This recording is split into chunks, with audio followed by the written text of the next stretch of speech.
Hello students, welcome to आरंभ। आज हम लोग फिजिक्स का क्लास 11 फिजिक्स का चैप्टर चालू करने वाले हैं। क्लास 11 फिजिक्स का जो पहला चैप्टर है, जो कि काफी शॉर्ट चैप्टर है लेकिन बहुत ही इंपॉर्टेंट चैप्टर है, जिसमें फिजिक्स के आपको स्टार्टिंग कॉन्सेप्ट समझ में आएंगे। तो ये चैप्टर है हमारा physical world units and measurement. ठीक है, physical world units and measurement. तो इसमें जब स्टार्ट करते हैं तो सबसे पहले हम लोग आते हैं कि फिजिक्स में जो फंडामेंटल फोर्सेस होते हैं, नेचर में जो फंडामेंटल फोर्सेस होता है वो कौन कौन सा फोर्स होता है। नेचर के फंडामेंटल फोर्स को अगर समझे तो नेचर में फंडामेंटली 4 फोर्स होते हैं। एक फोर्स होता है जिसको हम लोग बोलते हैं ग्रेविटेशनल फोर्स, ठीक है। दूसरा फोर्स होता है जो होता है इलेक्ट्रोमैग्नेटिक फोर्स। तीसरा फोर्स होता है स्ट्रॉन्ग न्यूक्लियर फोर्स और चौथा फोर्स होता है वीक न्यूक्लियर फोर्स। ये 4 तरह के फंडामेंटल फोर्स होते हैं नेचर में, इसके अलावा और कोई फोर्स नहीं होता, ये 4 फोर्स ही होते हैं। ठीक है, अब इसको समझते हैं कि ग्रेविटेशनल फोर्स क्या है। चारों फोर्स को समझते हैं। ग्रेविटेशनल फोर्स जो होता है, जितने भी फोर्स हैं, ये चारों फोर्सेस में सबसे वीक फोर्स कौन सा होता है? ग्रेविटेशनल फोर्स होता है। ठीक है, ये यूनिवर्सल नेचर का होता है। यूनिवर्सल नेचर का मतलब क्या हो गया? यूनिवर्सल नेचर का मतलब हो गया कि आप इस प्लेनेट में रहे या यूनिवर्स में कोई भी प्लेनेट में रहे, ये फोर्स एक समान बिहेव करेगा, एक तरह से बिहेव करता है। ये क्या करता है? इनवर्स स्क्वायर लॉ को ओबे करता है। इनवर्स स्क्वायर लॉ मतलब जैसे जैसे डिस्टेंस बढ़ेगा फोर्स की वैल्यू उसके स्क्वायर के हिसाब से कम होते चलेगी। इनवर्स स्क्वायर लॉ को हम लोग समझते हैं कि force is inverse square law अगर हम लोग समझेंगे तो इनवर्स लॉ स्क्वायर लॉ का मतलब हो गया आपका, इनवर्स स्क्वायर लॉ का मतलब हो गया कि जो फोर्स है, force is inversely proportional to square of the distance. ठीक है, छोटी क्लासेस में आप लोगों ने पढ़ा होगा कई सारे फोर्स होते हैं जो inversely proportional to square of the distance होते हैं। मतलब क्या हो गया कि अगर आपने डिस्टेंस को हाफ कर दिया तो फोर्स आपका हाफ का स्क्वायर मतलब 1/4 और उसको रेसिप्रोकल कर दिए तो कितना बन जाएगा? 4 टाइम्स हो जाएगा। अगर आपने डिस्टेंस को 2 टाइम्स कर दिया तो आपका फोर्स जो होगा 2 का स्क्वायर मतलब कितना हो गया? 4 और 4 का रेसिप्रोकल कितना हो जाएगा? 1/4। ये कितना बन जाएगा? 1/4 बन जाएगा। ये ग्रेविटेशनल फोर्स का प्रॉपर्टी है। नेक्स्ट हम लोग आते हैं, ग्रेविटेशनल फोर्स क्या होता है? एक नॉन कॉन्टैक्ट फोर्स होता है। Gravitational force is a non contact force. Non contact force का मतलब क्या हो गया कि कोई दो ऑब्जेक्ट अगर कॉन्टैक्ट में नहीं भी आ रहे हैं तभी भी ये फोर्स लगता है। ठीक है, लेकिन वीक नेचर का होता है। वीक नेचर का होने के कारण से ग्रेविटेशनल फोर्स हम डिटेल में पढ़ेंगे तो आप ये पढ़ेंगे कि दुनिया की सारी वस्तु दोस्तों, जितने भी ऑब्जेक्ट्स होते हैं सभी में ग्रेविटेशनल फोर्स लगता है। लेकिन अगर मैं बोलूं कि ये एक पेन है और ये एक चाबी है, इन दोनों के बीच में ग्रेविटेशनल फोर्स लग रहा है, आप लोग बोलोगे सर इनके बीच में ना कोई अट्रैक्शन हो रहा है ना कोई रिपल्शन हो रहा है। ठीक है, ना अट्रैक्शन हो रहा है ना रिपल्शन हो रहा है, लेकिन इनके बीच में फोर्स लग रहा है। लेकिन ये फोर्स काफी वीक नेचर के होते हैं, इसलिए हमको पता नहीं चलता है। ठीक है, इसलिए इसको वीक नेचर का फोर्स हम लोग कहते हैं। ग्रेविटेशनल फोर्स जो होता है ये मास के कारण से लगता है। ठीक है, दो अलग अलग ऑब्जेक्ट जिनके मास होंगे उनके बीच में हमेशा ग्रेविटेशनल फोर्स लगता है। ग्रेविटेशनल फोर्स की एक और खासियत क्या होती है कि ये बहुत अट्रैक्टिव फोर्स ही होता है, ये कभी भी रिपल्सिव फोर्स नहीं होता। दो ऑब्जेक्ट जिनके मास है उनके ग्रेविटेशनल फोर्स जो होंगे वो हमेशा अट्रैक्टिव फोर्स होंगे, एक दूसरे को अट्रैक्ट करेगा। ये कभी भी रिपल्सन फोर्स, रिपल्सिव फोर्स नहीं होता है। फिर आगे आते हैं, ये मीडियम पे डिपेंड नहीं करता है। ये मीडियम पे डिपेंड नहीं करता है, मीडियम कुछ भी रहे ग्रेविटेशनल फोर्स एक जैसा रहता है। ग्रेविटेशनल फोर्स के चैप्टर में जब हम लोग जाएंगे तो इसके डिटेल में हम लोग इसको स्टडी करेंगे। अभी हम लोग फंडामेंटल फोर्स के बारे में स्टडी कर रहे हैं कि फंडामेंटल फोर्स जो होते हैं 4 नेचर 4 ही प्रकार के होते हैं, gravitational force, electromagnetic force, strong nuclear और वीक न्यूक्लियर। अब सेकेंड तरह के फोर्स में हम लोग आते हैं। इलेक्ट्रोमैग्नेटिक फोर्स क्या होता है? जो चार्ज पार्टिकल के बीच में फोर्स लगेगा, चार्ज पार्टिकल के बीच में अगर कोई फोर्स लगता है तो उसको क्या बोलते हैं हम लोग? इलेक्ट्रोमैग्नेटिक फोर्स बोलते हैं। इलेक्ट्रोमैग्नेटिक फोर्स है इसलिए हम लोग यहाँ पर ये समझते हैं कि यहाँ पर इलेक्ट्रोमैग्नेटिक फोर्स के दो टाइप होंगे, एक इलेक्ट्रिक फोर्स होगा और दूसरा मैग्नेटिक फोर्स होगा। दूसरा मैग्नेटिक फोर्स होगा, इलेक्ट्रिक फोर्स और मैग्नेटिक फोर्स, इलेक्ट्रोस्टैटिक फोर्स और मैग्नेटिक फोर्स, जो कि क्लास 12th में हम लोग पढ़ेंगे। ठीक है, आगे अगर हम लोग समझे कि इलेक्ट्रोमैग्नेटिक फोर्स की और क्या खासियत होती है। इलेक्ट्रोमैग्नेटिक फोर्स की खासियत ये होती है कि ये अट्रैक्टिव भी हो सकता है और रिपल्सिव भी हो सकता है। अट्रैक्टिव भी हो सकता है या और रिपल्सिव भी हो सकता है। इसको अगर हम लोग एक एग्जांपल देकर के समझे कि अगर एक पॉजिटिव चार्ज है, एक पॉजिटिव चार्ज है और एक और पॉजिटिव चार्ज है, तो इनके बीच में जो फोर्स होगा वो कैसा फोर्स होगा, रिपल्सिव फोर्स होगा। सिमिलर चार्ज के बीच में कैसा फोर्स होगा, रिपल्सिव फोर्स होगा। अपोजिट चार्जेस है, एक पॉजिटिव चार्ज है और दूसरा आपका नेगेटिव चार्ज है, इनके बीच में हमेशा ही अट्रैक्टिव फोर्स होगा। ठीक है, इसी कारण से हम लोग क्या कह रहे हैं यहाँ पर, इलेक्ट्रोमैग्नेटिक फोर्स जो होगा वो क्या होगा, रिपल्सिव फोर्स भी हो सकता है और अट्रैक्टिव फोर्स भी हो सकता है। नेक्स्ट हम लोग देखेंगे कि अगर कंपेयर करें कि इनका मैग्नीट्यूड कैसा होता है, तो ग्रेविटेशनल फोर्स के कंपैरिजन में ये फोर्स काफी ज्यादा होता है। ग्रेविटेशनल फोर्स के कंपैरिजन में ये फोर्स काफी ज्यादा होता है। डिटेल स्टडी हम लोग करेंगे जब एग्जैक्टली इस चैप्टर में हम लोग पहुंचेंगे तो इसके डिटेल स्टडी करेंगे। चौथा चीज क्या है कि ग्रेविटेशनल फोर्स के विपरीत, ग्रेविटेशनल फोर्स के अपोजिट ये जो फोर्स होता है इलेक्ट्रोमैग्नेटिक फोर्स, वो मीडियम पे डिपेंड करता है कि मीडियम आपका कैसा है, डाइलेक्ट्रिक कैसा है। मीडियम में आपका अच्छा डाइलेक्ट्रिक मटेरियल है, बेकार डाइलेक्ट्रिक मटेरियल है, मीडियम में आपका मैग्नेटिक मटेरियल है, नॉन मैग्नेटिक मटेरियल है, मटेरियल पे डिपेंड करता है। ठीक है, अगला फोर्स को अगर हम लोग समझे, स्ट्रॉन्ग न्यूक्लियर फोर्स। ये दोनों जो फोर्सेस होते हैं ये शॉर्ट रेंज फोर्स होते हैं। ये दोनों फोर्स होते हैं, ये कैसे शेयर रेंज होते हैं, शॉर्ट रेंज फोर्स होते हैं। शॉर्ट रेंज फोर्स का क्या मतलब हो गया कि एकदम दूरी कम रहेगा, डिस्टेंस एकदम कम रहेगा, तभी ये फोर्स पता चलते हैं, शॉर्ट रेंज फोर्स होता है। ठीक है, फिजिक्स में अगर हम लोग समझे कि फिजिक्स को दो भाग में बांटा गया है, एक मैक्रोस्कोपिक वर्ल्ड जो बड़ा बड़ा चीजें हमको दिखती है, एक माइक्रोस्कोपिक वर्ल्ड है जिसमें हर चीजें छोटी होती है। एटॉमिक साइज की जो चीजें हैं वो माइक्रोस्कोपिक में आ जाएगा और जो बड़े साइज के होते हैं वो मैक्रोस्कोपिक में आ जाएगा। ये दोनों फोर्स आपको मैक्रोस्कोपिक फॉर्म में भी देखने को मिलता है। लेकिन जब हम लोग स्ट्रॉन्ग न्यूक्लियर और वीक न्यूक्लियर फोर्स की बात करते हैं तो एटॉमिक साइज जैसा रहेगा, एटॉमिक साइज पे डिपेंड करता है। एटॉमिक साइज जो है उसके ऊपर डिपेंड, एटॉमिक साइज का जो रेंज है, एटॉमिक डिस्टेंस का जो रेंज है उसके ऊपर डिपेंड करता है। ये दोनों फोर्स एटम्स के अंदर लगते हैं। अब आते हैं स्ट्रॉन्ग न्यूक्लियर फोर्स को समझते हैं। स्ट्रॉन्ग न्यूक्लियर फोर्स जो होता है वो क्या करता है, प्रोटॉन और न्यूट्रॉन को न्यूक्लियस के अंदर बाइंड करके रखता है। प्रोटॉन और neutron, proton proton, neutron neutron, ऐसे करके जो सब एटॉमिक पार्टिकल्स है उसको न्यूक्लियस के अंदर बाइंड करने का काम कौन करता है, स्ट्रॉन्ग न्यूक्लियर फोर्स करता है। न्यूक्लियस के अंदर बाइंड उसी के कारण से होता है।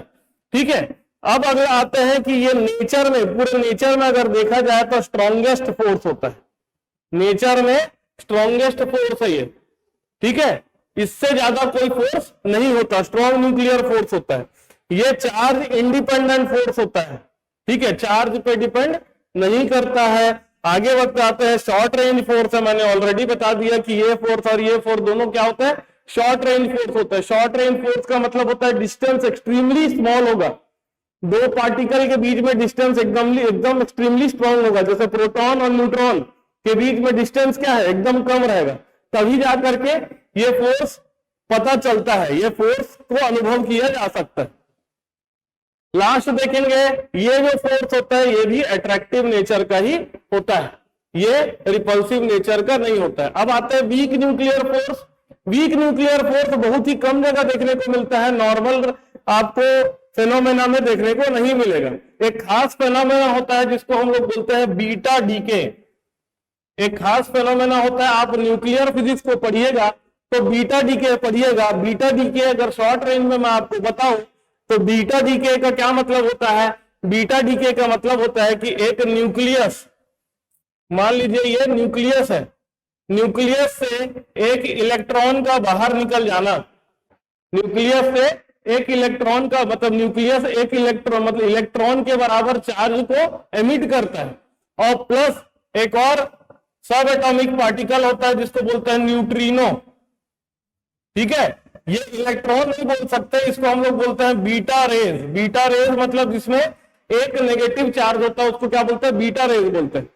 तो न्यूक्लियस जब बीटा रेज को एमिट करता है प्लस उसके साथ में न्यूट्रिनो को भी एमिट करता है तो उसको बीटा डीके कहा जाता है। न्यूक्लियर फिजिक्स आप पढ़िएगा तो उसको बीटा डीके आपको बहुत अच्छे से समझ में आएगा। शॉर्ट में आपको आप ये समझ लिए कि न्यूक्लियस से अगर एक बीटा रे निकल गया, बीटा रे क्या होता है, बीटा रे एक ऐसा रे होता है जिसमें एक इलेक्ट्रॉन के बराबर का चार्ज होता है और उसका मास नहीं होता, जीरो होता है मास, और प्लस एक न्यूट्रिनो निकल जाए उसके बाहर से तो वो क्या करेगा, उसको हम लोग बोलते हैं बीटा डीके। ठीक है, ये बीटा डीके जब भी होता है तभी हमको न्यूक्लियर फोर्स महसूस होता है। ठीक है, न्यूक्लियर फोर्स कहां आपको देखने को मिलेगा, देखिए यहां पर जो जो पार्टिकल निकल रहे हैं, क्या निकल रहा है, बीटा रे निकल रहा है, न्यूट्रिनो निकल रहा है। तो बीटा रे और न्यूट्रिनो को बाइंड करने वाला कौन सा फोर्स है, वही हमारा वीक न्यूक्लियर फोर्स है। ठीक है, ये क्या करता है, बीटा रे और न्यूट्रिनो को बाइंड करने वाला जो फोर्स होता है वही क्या होता है, वीक न्यूक्लियर फोर्स होता है। ठीक है, ये फोर्स की अगर हम लोग बात करें कि ये ग्रेविटेशनल फोर्स से तो ज्यादा होता है, greater than gravitational force but less than strong nuclear force and electromagnetic force. तो अगर हम लोग बात करें कि चार फोर्स में सबसे ज्यादा कौन और सबसे कम कौन, तो हम लोग अगर देखें तो सबसे ज्यादा आपका होगा स्ट्रॉन्ग न्यूक्लियर फोर्स, सबसे ज्यादा होगा आपका स्ट्रॉन्ग न्यूक्लियर फोर्स,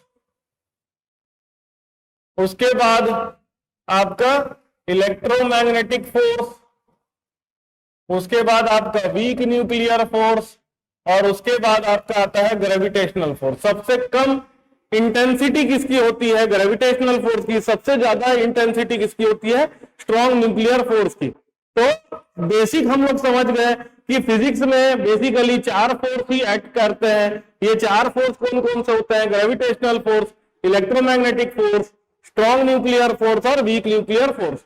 इसको धीरे धीरे आप बार बार उसको दोहराते चलिए तो अपने आप दिमाग में वो बैठता चलेगा। ठीक है, नेक्स्ट स्लाइड में आते हैं मेजरमेंट। बेसिकली इस चैप्टर में आपको जो ज्यादा क्वेश्चंस पूछे जाते हैं वो मेजरमेंट से क्वेश्चन पूछे जाते हैं। तो मेजरमेंट का क्या मतलब होता है, मेजरमेंट का मतलब होता है, अगर हम लोग मेजरमेंट को समझे, व्हाट इज मेजरमेंट। ठीक है, मेजरमेंट में क्या हो जाता है कि कुछ बेसिक आर्बिट्ररी फंक्शन से किसी चीज को तुलना करना या कंपैरिजन करना, ये क्या कहलाता है, मेजरमेंट कहलाता है। बेसिकली समझिए, साइंटिस्ट लोगों ने 1 मीटर को एक पर्टिकुलर डिफाइन दे दिया। 1 मीटर क्या होता है, किसी एक पर्टिकुलर रॉड की लंबाई 1 मीटर। ठीक है, 1 सेकंड का क्या मतलब हो गया, ये चीज को घूमने में जितना टाइम लगता है वो 1 सेकंड है। तो उन्होंने क्या कर दिया, स्टैंडर्ड एक फिक्स कर दिया। उस स्टैंडर्ड के कंपैरिजन में जब हम स्टैंडर्ड को कंपैरिजन करते हैं एक्चुअल डेटा से तो उसको क्या कहा जाता है, मेजरमेंट कहा जाता है। तो मेजरमेंट में अगर हम लोग समझे कि मेजरमेंट में 2 प्रकार की क्वांटिटी होती है। एक क्वांटिटी है जिसको हम लोग बोलते हैं फंडामेंटल क्वांटिटी, एक क्वांटिटी है जिसको हम लोग बोलते हैं फंडामेंटल क्वांटिटी। ठीक है, फंडामेंटल क्वांटिटी मतलब जिसको दूसरे क्वांटिटी के टर्म में डिफाइन नहीं किया जा सकता। ये बहुत इंपॉर्टेंट है आपके एग्जाम पॉइंट ऑफ व्यू से कि कितने तरह के फंडामेंटल क्वांटिटी होते हैं। इसी के हिसाब से क्या होता है, इसी के हिसाब से डायमेंशनल फॉर्मूला और सारी चीजें डिफाइन की जाती है। तो फंडामेंटल क्वांटिटी में टोटल 7 फंडामेंटल क्वांटिटीज होते हैं, जो कि होता है आपका mass, length, time, temperature, luminous intensity, electric current, amount of substance. ठीक है, इसके शॉर्ट फॉर्म क्या है इसको आप समझ लीजिए। इसके शॉर्ट फॉर्म को समझ लेंगे तो हम लोग को डायमेंशन फॉर्मूला समझने में आसानी रहेगा। मास को रिप्रेजेंट करते हैं कैपिटल एम से।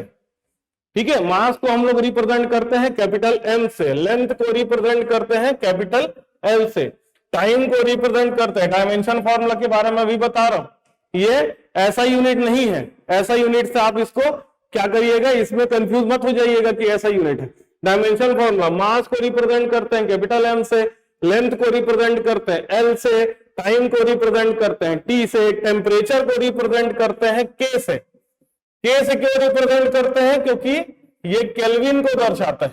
टेम्परेचर का एब्सोल्यूट यूनिट क्या होता है? केल्विन होता है, इसलिए हम लोग टेम्परेचर को के से दर्शाते हैं। ठीक है, ल्यूमिनस इंटेंसिटी को कैंडेला से दर्शाते हैं, तो ये हो जाएगा आपका सी। ठीक है, इलेक्ट्रिक करंट को दर्शाते हैं एम्पियर से, तो ये आपका बन जाएगा ए। और अमाउंट ऑफ सब्सटेंस को हम लोग दर्शाते हैं मोल से। मोल वाला कॉन्सेप्ट आप छोटे क्लास में पढ़े होंगे कि मोल क्या होता है। मोल जो होता है 6.022 इंटू 10 का पावर 23 एटम या मॉलिक्यूल मिला करके जितनी क्वांटिटी होती है उसको हम लोग क्या बोलते हैं, किसी भी सब्सटेंस का मोल बोलते हैं। तो ये 7 जो हो गया, ये आपका फंडामेंटल क्वांटिटी हो गया। और डिराइव्ड क्वांटिटी, डिराइव्ड क्वांटिटी मतलब क्या है, जो फंडामेंटल क्वांटिटी के हिसाब से हम डिराइव कर सकते हैं या उसको बना सकते हैं, उसको क्या बोलते हैं हम लोग, डिराइव्ड क्वांटिटी बोलते हैं। एग्जाम्पल, मैंने बहुत सारा एग्जाम्पल नहीं लिया, यहाँ पर हमने 2 एग्जाम्पल लिया। वेलोसिटी, वेलोसिटी को अगर हम लोग डिफाइन करेंगे तो velocity is equal to displacement upon time. और डिस्प्लेसमेंट कुछ और नहीं होता, लेंथ होता है अपॉन टाइम। तो लेंथ डिवाइडेड बाय टाइम करके हम लोग क्या कर दिए, वेलोसिटी को डिफाइन कर दिए। एक्सेलरेशन वैसी क्या होता है, एक्सेलरेशन जो होता है वेलोसिटी डिवाइडेड बाय टाइम होता है। वेलोसिटी डिवाइडेड बाय टाइम होता है। वेलोसिटी हो गया आपका length divided by time, divided by time. तो वेलोसिटी, एक्सेलरेशन क्या हो गया, लेंथ डिवाइडेड बाय टाइम का स्क्वायर। यही सब फंडामेंटल को यूज करके हम लोग आगे क्या पढ़ने वाले हैं, यही सब फंडामेंटल को यूज करके हम लोग आगे ये पढ़ने वाले हैं। डायमेंशन फॉर्मूला वगैरह कैसे हम लोग निकालते हैं उसको हम लोग पढ़ने वाले हैं। ठीक है, आगे हम लोग देखते हैं कि कितने तरह के यूनिट के सिस्टम होते हैं। इंटरनेशनल यूनिट के सिस्टम कितने प्रकार के होते हैं। तो इंटरनेशनल यूनिट के जो सिस्टम होते हैं वो आपके होते हैं इस प्रकार से कुछ। सबसे पहले होता है सीजीएस सिस्टम। सीजीएस सिस्टम में क्या क्या लिया जाता है, लेंथ के लिए सेंटीमीटर एज ए यूनिट लिया जाता है, मास के लिए ग्राम को लिया जाता है, और टाइम के लिए क्या लिया जाता है, सेकंड को लिया जाता है। नाम से समझ लीजिएगा, सीजीएस मतलब centimetre gram second, centimetre gram second क्या बन गया आपका, सीजीएस सिस्टम बन गया। अगला सिस्टम होता है जिसको बोलते हैं एफपीएस सिस्टम। एफ मतलब फुट, पी मतलब पाउंड, और एस मतलब क्या हो गया आपका, सेकंड। तो एफपीएस में क्या आ जाएगा, फुट, पाउंड और सेकंड। ठीक है, एफपीएस सिस्टम। फिर एक होता है एमकेएस सिस्टम। एमकेएस सिस्टम में क्या करते हैं, लेंथ को हम लोग लेते हैं, लेंथ का यूनिट मीटर रहेगा, मास का यूनिट किलोग्राम रहेगा, और टाइम का यूनिट क्या होगा, सेकंड होगा। ठीक है, ये अलग अलग आपको पूछा जाता है। कभी कभी आपको सिंपल एमसीक्यू क्वेश्चन पूछा जा सकता है कि एमकेएस में लेंथ का यूनिट क्या होता है, मास का यूनिट क्या होता है, ऐसे करके आपको पूछा जा सकता है। सीजीएस में क्या होता है, एफपीएस में क्या होता है, और एक और होता है जो एसआई यूनिट सिस्टम होता है। एसआई यूनिट जो ऑल ओवर द वर्ल्ड में जिस यूनिट को हम लोग एक्सेप्ट किए हैं उसको हम लोग क्या बोलते हैं, एसआई यूनिट बोलते हैं। एसआई यूनिट में भी अगर हम लोग देखें, एसआई यूनिट में क्या करते हैं, एसआई यूनिट में लेंथ को हम लोग रिप्रेजेंट कर, लेंथ का यूनिट होता है मीटर, मास का यूनिट होता है केजी, टाइम का यूनिट होता है सेकंड। ठीक है, ऐसा यूनिट में तो हम लोग ऐसा यूनिट के हिसाब से अगर देख ले अलग अलग क्वांटिटी का, मास का यूनिट आपका क्या होगा, मास का यूनिट आपका आएगा केजी। ठीक, लेंथ का यूनिट आपका क्या आ जाएगा, लेंथ का यूनिट आ जाएगा आपका मीटर। टाइम का यूनिट क्या आ जाएगा, टाइम का यूनिट आ जाएगा आपका सेकंड। टेम्परेचर का यूनिट आपका केल्विन ही रहेगा। ल्यूमिनस इंटेंसिटी का यूनिट होता है कैंडेला, इसको सीडी से रिप्रेजेंट किया जाता है, कैंडेला। ठीक है, इलेक्ट्रिक करंट का यूनिट होता है आपका एम्पियर। ठीक है, एम्पियर। अमाउंट ऑफ सब्सटेंस हो जाएगा आपका मोल। ठीक है, अमाउंट ऑफ सब्सटेंस का यूनिट क्या हो जाएगा आपका, मोल हो जाएगा। तो इससे हमारा एकदम क्लियर होते जा रहा है सारी चीजें। ठीक है, यहां पर मैंने आपको दिखा दिया है लेंथ का यूनिट क्या है, मीटर है ना, मीटर को स्मॉल एम से रिप्रेजेंट करते हैं। ठीक है, मास किलोग्राम, ये केजी हो गया, time second, electric current ampere, thermodynamic temperature kelvin, amount of substance mole, luminous intensity candela CD. ठीक है, तो आपको एक एक करके ये सारे यूनिट को आपको याद रखना है, और ये भी याद रखना है कि नेम क्या बन रहा है उसका, उसके हिसाब से डायमेंशन फॉर्मूला हमारा बनता है। डायमेंशन फॉर्मूला आगे चल के हम लोग देखेंगे कि कैसे कैसे करते हैं। अब एक बहुत ही इंपॉर्टेंट क्वेश्चन पूछा जाता है मेजरमेंट में कि सिग्निफिकेंट फिगर क्या होता है। ठीक है, सिग्निफिकेंट फिगर का मतलब होता है कितने डिजिट पर्टिकुलर मेजरमेंट के लिए इंपॉर्टेंट है, उसको क्या बोलते हैं हम लोग, सिग्निफिकेंट फिगर बोलते हैं। तो उसके कुछ रूल्स होते हैं, उस रूल्स को आप याद रखिएगा तो आपको सिग्निफिकेंट फिगर भी अच्छे से उसके क्वेश्चंस बन जाएंगे। तो सिग्निफिकेंट फिगर क्या होता है, significant, how many digits are important to represent a particular measurement, किसी पर्टिकुलर मेजरमेंट को रिप्रेजेंट करने के लिए कितने डिजिट इंपॉर्टेंट है, उसी को हम लोग क्या बोलते हैं, सिग्निफिकेंट फिगर कहते हैं। देखिए इसके रूल्स क्या होते हैं। रूल्स, पहला रूल क्या है कि जितने भी नॉन जीरो नंबर होंगे, जितने भी नॉन जीरो डिजिट्स होते हैं, वो सारे के सारे सिग्निफिकेंट होते हैं।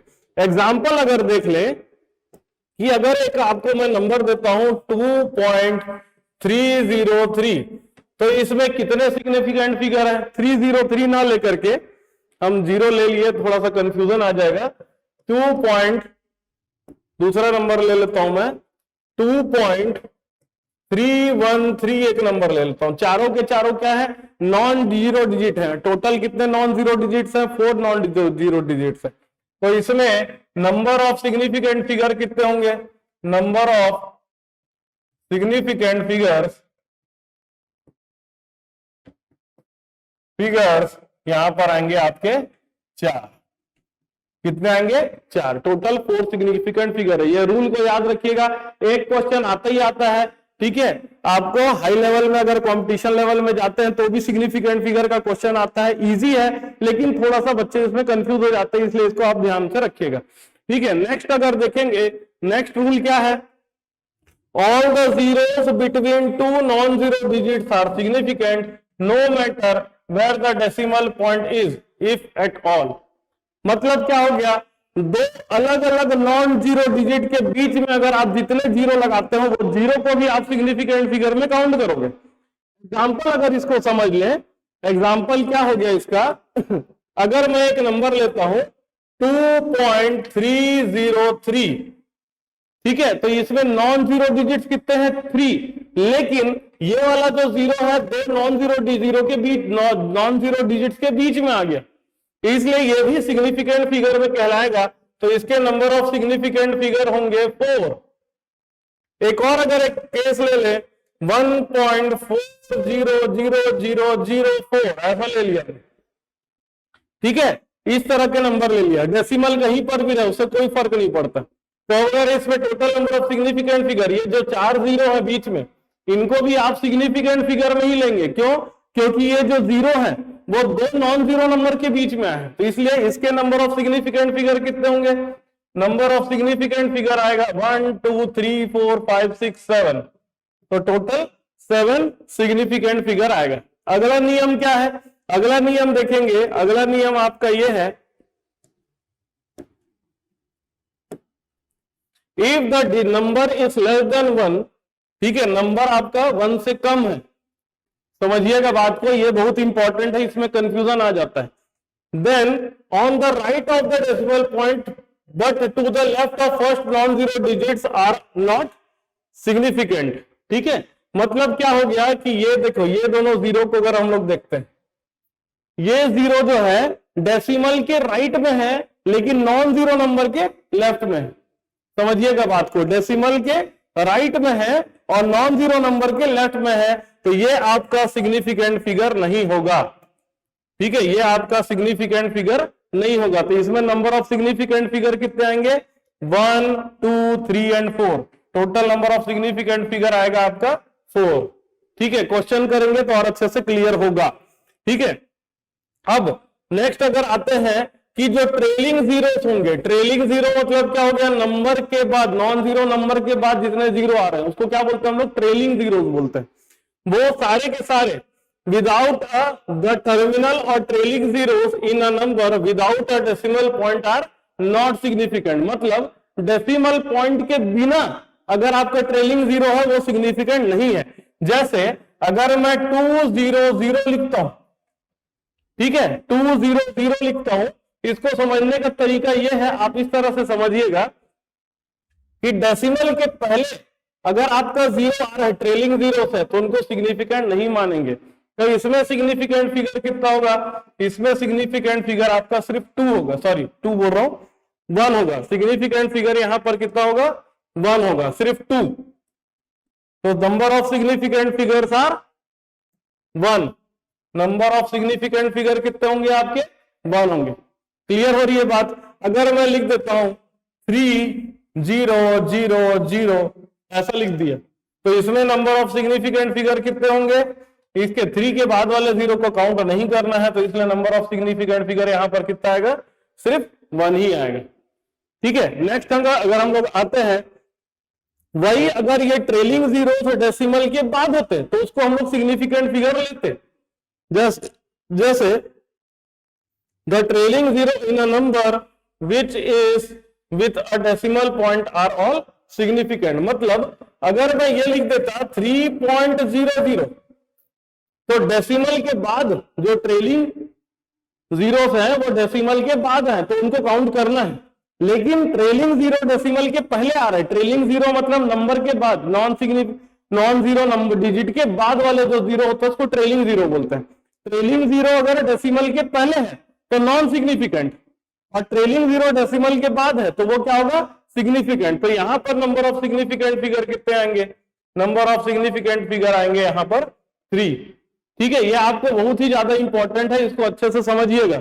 ठीक है, जैसे एग्जाम्पल देख लिए 3.500, यहां पर क्या है, ये जो ट्रेलिंग जीरोस है, ठीक है, ये डेसिमल के बाद है तो इनको आपको काउंट करना है।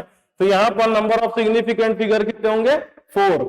यहां पर देखिए ये वाले अगर नंबर को हम लोग देखते हैं, ये डेसिमल के बाद वाला नंबर है लेकिन नॉन जीरो डिजिट के पहले है, तो आपको इसको नहीं लेना है। यहां पर कितने होंगे नंबर ऑफ सिग्निफिकेंट फिगर, यहां से हम लोग काउंट करेंगे तो यहां पर भी नंबर ऑफ सिग्निफिकेंट फिगर होंगे आपके 4। 4 सिग्निफिकेंट फिगर होगा, इसलिए आपको ये बहुत अच्छे से समझने की जरूरत है। ठीक है, अब अगला चीज क्या आ गया, अगला चीज आ गया कि सिग्निफिकेंट फिगर के साथ में आपको क्या करना है, एडिशन, अरिथमेटिक ऑपरेशन करना है। ठीक है, अरिथमेटिक ऑपरेशन मतलब प्लस माइनस मल्टीप्लाई डिवाइड ये सब आपको करना है। ठीक है, किसके साथ में करना है, सिग्निफिकेंट फिगर के साथ में करना है। तो आपको ये याद रखिएगा, फाइनल आंसर जो आएगा उसमें लीस्ट सिग्निफिकेंट फिगर होना चाहिए, ये याद रखिएगा, लीस्ट सिग्निफिकेंट फिगर होना चाहिए। ठीक है, ये आपको इतना थ्योरी है, इसको बताने की जरूरत नहीं है, डायरेक्ट मैं आपको इसका एक एग्जांपल लेकर के बताता हूं। जैसे मान लीजिए एक 0.30 एक नंबर है और दूसरा नंबर है 1.311, है ना, इसको हम लोग क्या करते हैं, प्लस कर देते हैं, इसको हम लोग क्या कर देते हैं, प्लस कर देते हैं।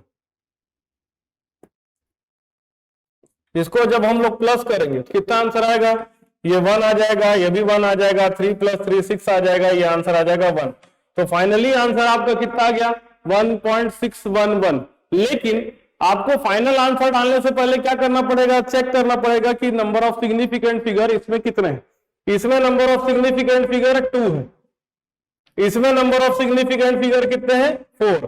तो फाइनल आंसर जो आपका आएगा उसमें भी नंबर ऑफ सिग्निफिकेंट फिगर कितने होने चाहिए, इन दोनों में जो लीस्ट है वो होना चाहिए। तो लीस्ट क्या है, 2 है, मतलब आपको 2 डिजिट का आंसर यहां पर लेना है। तो इसको राउंड ऑफ कर देंगे, राउंड ऑफ कर देते हैं तो इसका आंसर आ जाएगा 1.6। इसके आगे अगर नंबर 5 या 5 से ज्यादा होता तो वो 1.7 बन जाता। तो यहां पर इसका फाइनल आंसर कितना आएगा, इसका फाइनल आंसर आएगा आपका 1.6। ठीक है, 1.6 आपका क्या आ जाएगा, इसमें फाइनल आंसर आ जाएगा। ठीक है, एक और एग्जांपल लेकर के देख लेते हैं। जैसे 4.300 7.3031। ठीक है, ये नंबर ले लेते हैं। इसमें पहले आप सिग्निफिकेंट फिगर लिख दीजिए। इसमें नंबर ऑफ सिग्निफिकेंट फिगर कितने होंगे? 4 होंगे। ठीक है, क्योंकि डेसिमल के बाद वाले जीरो को हम लोग काउंट करते हैं, तो नंबर ऑफ सिग्निफिकेंट फिगर कितने होंगे? 4।